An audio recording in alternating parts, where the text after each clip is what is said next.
മതിയല്ലോ. ശരി. അതെ, ഞാന് എന്തായാലും നിഷ്പക്ഷമതിയാണ്. അപ്പൊ ഞാൻ അതിനെ പറ്റിയൊരു കാര്യം ചോദിക്കാം. നമ്മുടെ നിലമ്പൂര് ഉപതെരഞ്ഞെടുപ്പ് അൻവർ രാജിവെച്ചതിന് ശേഷമുള്ള ഉപതെരഞ്ഞെടുപ്പ് വരികയാണ്. അപ്പൊ അവിടെ ജയിക്കുന്ന ആൾക്കാരാണ് ഇനി അടുത്ത കേരള രാജാക്കന്മാര് എന്നൊരു ചർച്ച തലങ്ങും വിലങ്ങും ഇപ്പൊ നടക്കുന്നുണ്ട്. അത് അങ്ങനെയാണോ? അതും കേരളവും തമ്മിൽ എന്താ ഇപ്പൊ ബന്ധമുള്ളത്? ശരിക്ക് നിലമ്പൂര് നിയമസഭാ ഉപതെരഞ്ഞെടുപ്പിൽ LDF ആണെങ്കിലും UDF ആണെങ്കിലും ആര് ജയിച്ചാലും കേരള 2026 കേരള നിയമസഭാ തെരഞ്ഞെടുപ്പ് യാതൊരു ബന്ധം ഇല്ലേ. എന്താ കാരണം എന്നറിയോ?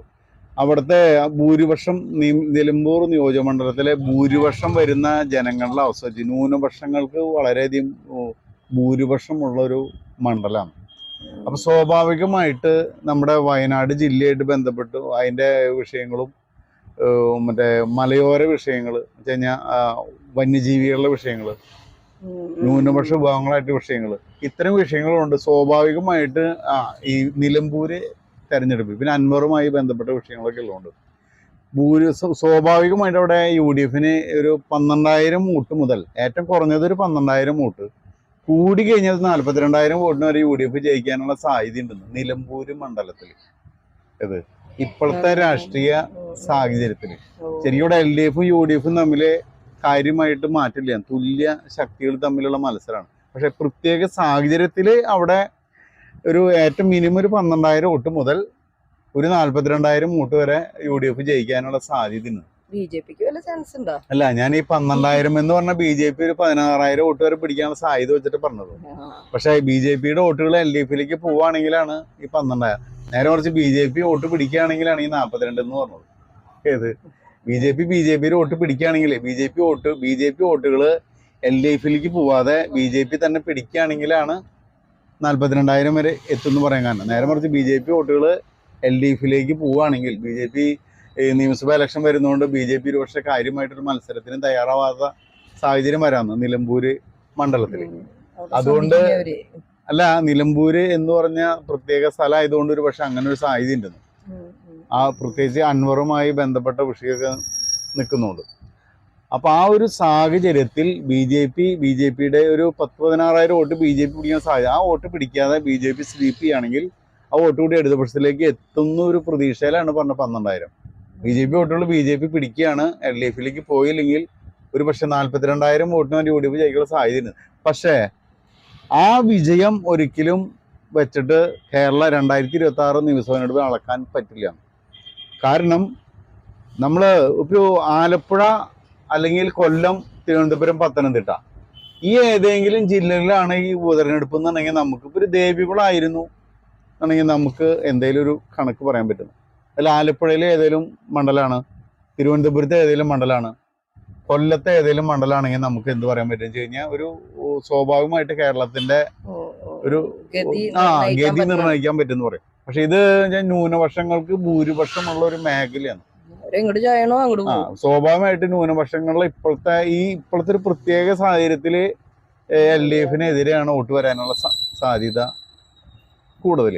പക്ഷെ നേരെ മറിച്ച് ഭൂരിപക്ഷ സമുദായത്തിലെ വോട്ടുകൾ അത് BJPയും CPMും തമ്മിൽ പങ്കിട്ടെടുക്കുന്ന ഒരു അവസ്ഥയാണ് വർത്തമാന കാലഘട്ടത്തിലുള്ളത്. പക്ഷെ ഈ വോട്ടുകൾ ന്യൂനപക്ഷ വോട്ടുകൾ UDFിലേക്ക് കേന്ദ്രീകരിക്കുമ്പോൾ ഭൂരിപക്ഷ വോട്ടുകൾ LDFിലേക്ക് കേന്ദ്രീകരിക്കപ്പെടുന്ന സാഹചര്യം വരികയാണെങ്കിൽ സ്വാഭാവികമായിട്ട് നമുക്കത് പറയാൻ പറ്റില്ല.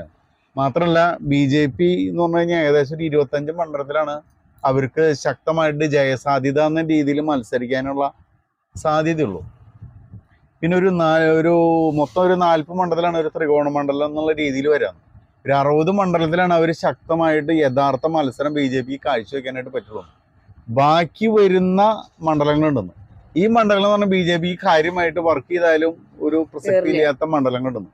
ഈ മണ്ഡലങ്ങളിൽ BJPയുടെ വോട്ടുകൾ ഒരു പ്രത്യേക സാഹചര്യത്തിൽ ഒരു പക്ഷേ LDFിന് അനുകൂലമായിട്ട് ഷിഫ്റ്റ് ചെയ്യപ്പെടുകയാണെങ്കിൽ നമുക്ക് അടുത്ത നിയമസഭാ തെരഞ്ഞെടുപ്പിൽ ഒന്നും പറയാൻ പറ്റില്ല. കാരണം വർത്തമാന കാലഘട്ടത്തിലെ ഒരു ട്രെൻഡ് വെച്ചിട്ട് ന്യൂനപക്ഷ വോട്ടുകൾ ഒരു പ്രത്യേക ബിന്ദുവിലേക്ക് കേന്ദ്രീകരിക്കുമ്പോൾ ഭൂരിപക്ഷ വോട്ടുകൾ അത് പ്രകാരം തന്നെ ഒരു സൈഡിലേക്ക് കേന്ദ്രീകരിക്കുകയാണെങ്കിൽ സ്വാഭാവികമായിട്ട് അടുത്ത നിയമസഭാ തെരഞ്ഞെടുപ്പില് നമുക്ക് ഇപ്പൊ പറയാൻ പറ്റില്ല. ഒരു പ്രഡിക്ഷനും നടക്കുന്നില്ല. അല്ല, അതെന്ന് വെച്ചാൽ നമുക്ക് പഞ്ചായത്ത് തെരഞ്ഞെടുപ്പിന് ശേഷം പറയാൻ പറ്റുള്ളൂ. അപ്പൊ ഈ നിലമ്പൂര് തെരഞ്ഞെടുപ്പ് കഴിഞ്ഞിട്ട് അതിൽ UDF ജയിച്ചു എന്ന് വെച്ചാൽ UDF കേരളം കിട്ടും, അല്ലെങ്കിൽ LDF ജയിച്ചാൽ LDF കിട്ടും എന്ന് നമുക്ക് പറയാൻ പറ്റില്ല. ഒരു കാര്യം ഉറപ്പ് പറയാം, നിലമ്പൂര് ഉപതെരഞ്ഞെടുപ്പിൽ LDF ആണ് ജയിക്കുന്നതെന്നുണ്ടെങ്കിൽ ഉറപ്പായി നമുക്ക് എന്ത് പറയാൻ പറ്റും, അടുത്ത നിയമസഭാ തെരഞ്ഞെടുപ്പിൽ ഉറപ്പായിട്ട് LDF വരുമെന്ന് ഉറപ്പിക്കാം. 100% ഗ്യാരണ്ടി. നിലമ്പൂർ ഉപതെരഞ്ഞെടുപ്പിൽ LDF സ്ഥാനാർത്ഥി വിജയിക്കുകയാണെങ്കിൽ 2026 നിയമസഭാ തെരഞ്ഞെടുപ്പിൽ ഉറപ്പായി LDF തന്നെ അധികാരത്തിൽ വരുമെന്ന് ഉറപ്പിക്കാം എന്ന് ഞാൻ ഉറപ്പ് പറയും. ഇക്കാര്യത്തിൽ എനിക്ക് ഗ്യാരണ്ടി ഉണ്ട്. നിലമ്പൂര് LDF ജയിക്കുകയാണെങ്കിൽ നീ എന്തിനാ പറയാനുള്ളത്? LDF ജയിക്കാന്ന് പറയുന്നത് നമുക്ക് വലിയ താല്പര്യമില്ലാത്ത കേസാണ്. അല്ല, നമ്മൾ താല്പര്യം ഒരാളുടെ എന്നെ സംബന്ധിച്ച് പേഴ്സണലി അപ്പൊ ഇവിടത്തെ ഇങ്ങനെ ഒരു അഭിപ്രായം അല്ല. എന്നാലും ഒരു പ്രാവശ്യം കൂടി അവര് വരികയാണെങ്കിൽ ഇനി ഒന്നും നോക്കണ്ട. അല്ല, നമ്മളെ സംബന്ധിച്ചുള്ള നമ്മള് ഏതെങ്കിലും ഒരു മുന്നണീനെ സപ്പോർട്ട് ചെയ്യുക, അല്ലെ ഏതെങ്കിലും പാർട്ടീനെ കുറ്റം പറയാന്നുള്ള രീതിയിലാണ്. നമ്മള് എന്തെങ്കിലും നമ്മളോട് ചോദിക്കുകയാണെങ്കിൽ ഒരു വസ്തുത, അതെ നമുക്ക് LDF ജയിച്ചാലും UDF ജയിച്ചാലും BJP ജയിച്ചാലും നമ്മളെ സംബന്ധിച്ചുള്ള വിഷയമുള്ള കാര്യം. പക്ഷെ എന്നെ സംബന്ധിച്ചുള്ള നമ്മുടെ ഒരു അഭിപ്രായം, നിങ്ങളൊരു ചോദ്യം ചോദിച്ചാൽ ആ ചോദ്യത്തിന് നമ്മൾക്ക് ഉള്ളൊരു നമ്മുടെ റീഡിങ്ങിൽ ഉള്ളൊരു അഭിപ്രായം, അത് അല്ലാതെ ഇന്ന ആൾക്ക് ജയിക്കും തോന്നുന്നു ഞാൻ പറയാം. നമ്മള് അതാത് സമയത്ത് ഒരു ട്രെൻഡ്, നിലമ്പൂര് ഇലക്ഷനെ പറ്റിയുള്ള ഒരു ട്രെൻഡ് പറഞ്ഞതെന്ന് മാത്രം. അത് വെച്ചിട്ട് ഇവര് മോശമാണെന്ന് അവര് നല്ലതാണെന്നല്ലാന്ന്. ഇപ്പോഴത്തെ നിയമസഭാ ഇലക്ഷന് അവിടെ നിലമ്പൂരത്തെ ട്രെൻഡ് എങ്ങനെയാണ്, അടുത്ത നിയമസഭയുടെ വിഷയത്തിൽ നമുക്ക് പഞ്ചായത്ത് ഇലക്ഷൻ കഴിഞ്ഞിട്ട് അതിന്റെ BJPയുടെ വോട്ടുകൾ, കാരണം BJPയുടെ സാധ്യത ആ വോട്ടിൽ അവരെങ്ങനെ പിടിക്കുന്നു എന്ന് അറിഞ്ഞിട്ട് നമുക്ക് LDF വോട്ടുകളിൽ നിന്ന് BJP എങ്ങനെ പിടിക്കുന്നു, UDF വോട്ടുകളിൽ നിന്ന് BJP എങ്ങനെ പിടിക്കുന്നു, അതിന്റെ ഒരു കണക്ക് കിട്ടിയാലേ നമുക്ക് നിയമസഭേനെ പറ്റി പറയാൻ പറ്റുള്ളൂ.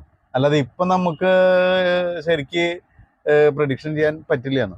നമുക്ക് വെറുതെ ഓൺലൈൻ ചാനലുകൾ പലതും തട്ടിവിടാന്ന്, അതൊന്നും ശരിയല്ലാന്ന്. ഏത് സർവേകൾ പലതും നടന്നു, കാരണം സ്ഥാനാർത്ഥികൾ വന്നിട്ടില്ല, സാമുദായിക സംഘടനകളുടെ നിലപാടുകൾ വന്നിട്ടില്ല, പിന്നെ രാഷ്ട്രീയ പാർട്ടികളുടെ ആഭ്യന്തര വിഷയങ്ങൾ പുറത്തേക്ക് വന്നിട്ടില്ല. എന്തൊക്കെ തർക്കങ്ങൾ വരുമെന്ന് അറിയില്ല. അതുകൊണ്ട് നമുക്ക് ഇപ്പോ ഏതെങ്കിലും ചാനലുകൾ എന്തെങ്കിലും പറയുകയാണെങ്കിൽ അത് കറക്റ്റ് അല്ല, എന്നാൽ ശരിയല്ല. ഇപ്പോഴത്തെ ഇതില് നമുക്ക് ഇതിനെ പറ്റി ഇങ്ങനെ പറയാൻ പറ്റുള്ളൂ. ഓക്കെ, ശരി ശരി ശരി ശരി ശരി. ബിസിനസ്